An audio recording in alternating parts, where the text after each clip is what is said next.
Nous, les humains, nous avons nos critères, nos paramètres pour apprécier les actes, le comportement, les attitudes de quelqu'un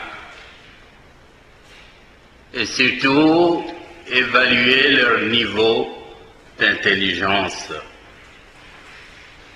Il nous arrive souvent de confondre intelligence et sagesse. Ce sont deux facultés dont le Seigneur nous a tous dotés. Ce sont des dons du Seigneur. Mais il y a quand même une distinction à faire entre ces deux facultés humaines. On confond souvent des personnes sages avec des gens intelligents, qui ont un esprit éveillé, qui sont lucides, qui savent s'organiser dans leur vie. Ces personnes ne laissent rien au hasard. Tout est planifié, surtout dans notre société. Tout est planifié. Quand bien même la vie humaine, dans la vie humaine, ou la vie humaine en général, ne se conforme pas toujours à cette logique de grande planification de l'organisation. Mais ce n'est pas de cette intelligence humaine dont la parole de Dieu veut c'est laquelle, disons, la parole de Dieu voudrait attirer particulièrement notre attention. La parole de Dieu d'aujourd'hui attire notre attention sur la sagesse. La sagesse qui est non seulement le produit de la raison, mais aussi le produit de l'esprit que le Seigneur a déposé en chacune d'entre nous. La sagesse, cette faculté qui nous rapproche toujours, tout en restant humain, de Dieu. La sagesse comme vertu. Vertu qui procède pas forcément et pas toujours de la raison humaine, de notre intelligence humaine, mais de la sagesse qui procède également de nos convictions intérieures. D'autres dimensions dont le Seigneur nous a dotés, entre autres la foi, entre autres l'espérance dans notre vie. En toute situation de doute, situation des défis que nous avons à relever dans notre vie. Il faut plus que la connaissance, il faut plus que le savoir-faire, le savoir intellectuel. Il y a dans la sagesse aussi une dimension du cœur, la dimension de l'émotion, la dimension aussi de l'intelligence, pas intelligence qui se base seulement sur la faculté de la raison, de la tête, mais aussi l'intelligence qu'on peut retirer de l'expérience de la vie. Ceux qui ont étudié toutes ces histoires-là, qui lisent énormément, ils savent aussi qu'il y a deux types d'intelligence. Quelqu'un peut être doué en mathématiques, en chiffres, mais il peut être un nul du point de vue émotionnel. Quelqu'un peut être très très intelligent dans les recherches, dans la physique, les calculs. il jongle avec tout ça. Mais il peut être nul quand il s'agit de se comporter, par exemple, quand il s'agit de compatir avec des personnes qui sont fragiles, qui sont à ses côtés.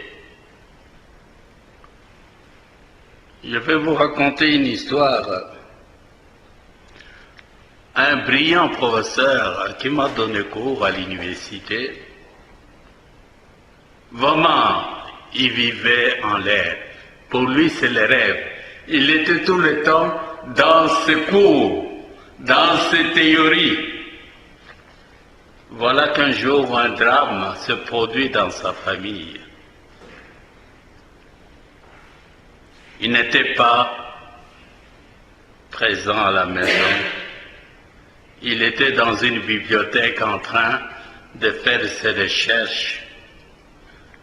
Et il pensait à ce cours, à des conférences qu'il devrait donner.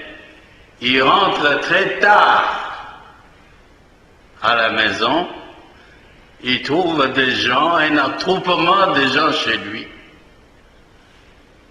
Et comme il était tellement déconnecté de la réalité, il n'a pas cherché à poser des questions. Il entre avec ce cours, donc son sac de syllabus, directement dans sa chambre. Mais il y a des membres de famille qui l'ont poursuivi pour dire: Monsieur le professeur, est-ce que vous vous rendez compte qu'il y a un drame dans votre famille? C'est votre fille qu'on est en train de pleurer, qui vient de mourir. Quoi? Votre fille est décédée. Voilà des choses, des réalités, des expériences que nous pouvons faire dans notre vie. Et beaucoup de gens, évidemment, l'ont qualifié d'un type, oui, toujours en l'air, déconnecté de la réalité, qui manque de sagesse de la vie. Ils lui ont fait savoir ce jour-là.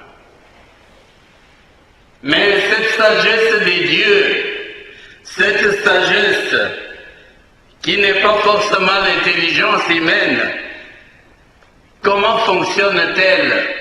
La parole de Dieu nous en donne une idée. Cette sagesse est un désir. Désir de vivre toujours en communion avec les autres. Désir de rechercher, d'aller au-delà des réalités auxquelles nous sommes habitués. Désir de rechercher, d'entrer en contact avec Dieu. Désir de vivre conformément à l'esprit, à la volonté de Dieu. La sagesse humaine aussi, c'est une quête. Cette sagesse de Dieu est une quête, la quête de ce qui peut nous rendre plus heureux.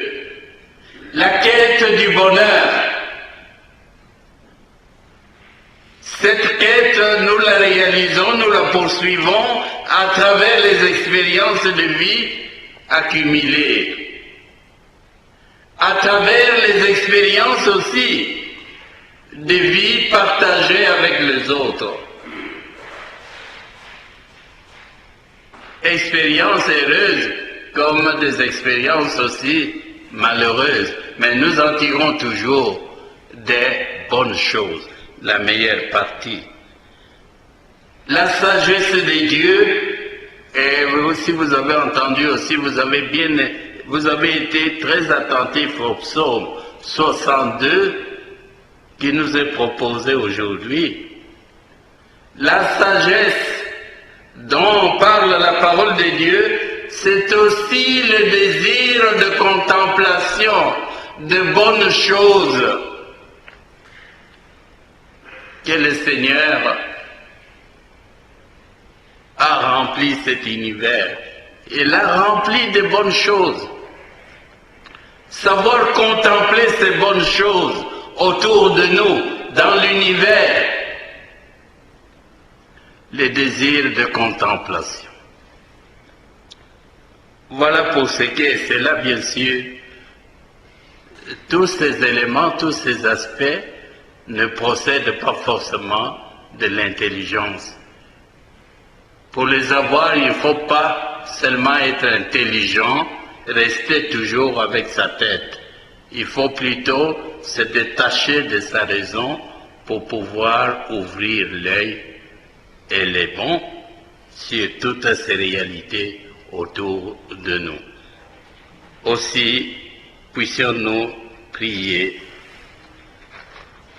dans notre vie personnelle, tout comme dans notre vie collective, communautaire, dans notre vie familiale, que le Seigneur nous donne sa sagesse pour bien vivre en communion avec lui, en communion aussi avec les autres. Amen.